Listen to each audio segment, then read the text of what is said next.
Hello, my name's Lesley Atherton. This story is not really so much of a story. It was an exercise that I tried to do in writing true crime. It's called Collecting the Detectives. One day, I tried to write 10 short stories inspired by fictionalised detectives and solvers of crime. You see, crime has always been my preferred television genre.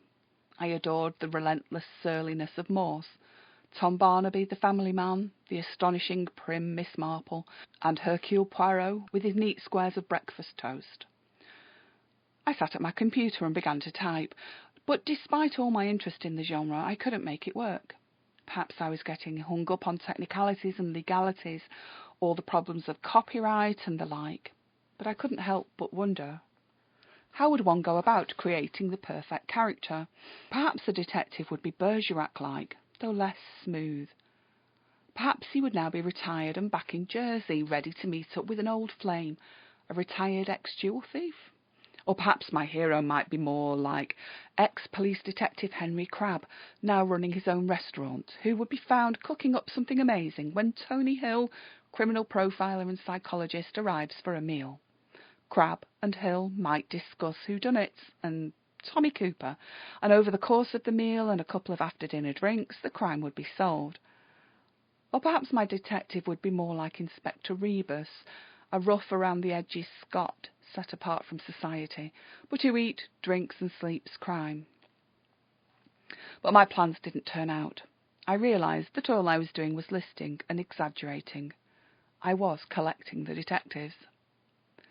Being an aficionado of televised crime fiction, with Columbo being a personal favourite, I accidentally began writing a short story about the rain-coated cigar-smoking wonder. It led to some experimentation and has been interesting, to say the least.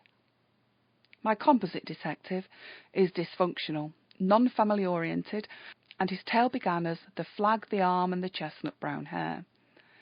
Inspector Derek Jones, or Cal Durham, or Vern Smith, scratches his fingers against his chin stubble. 4 days now without the flick of the razor, and people were beginning to notice and to comment.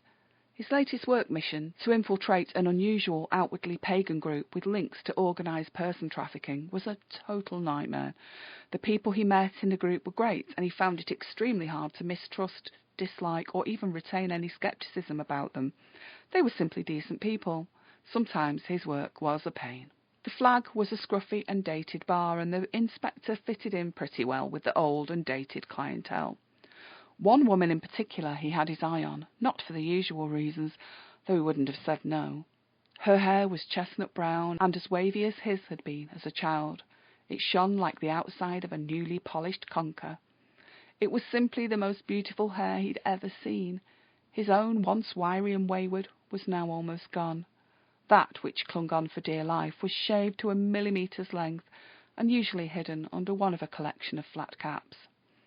On this particular mission he had chosen to wear a bandana. God, he felt a prat. In fact, he couldn't believe his mates hadn't seen through his plainclothes policeman disguise. What a fraud he was. The woman turned slightly to look towards the doorway, and he realised with a shock to his system that he knew her. He hadn't nicked her, and he hadn't slept with her, but he had sat beside her on an evening course. You know the kind of thing. It was predictable with a capital P. That was what happened on the day I tried to piece together a composite detective. I failed. I finished.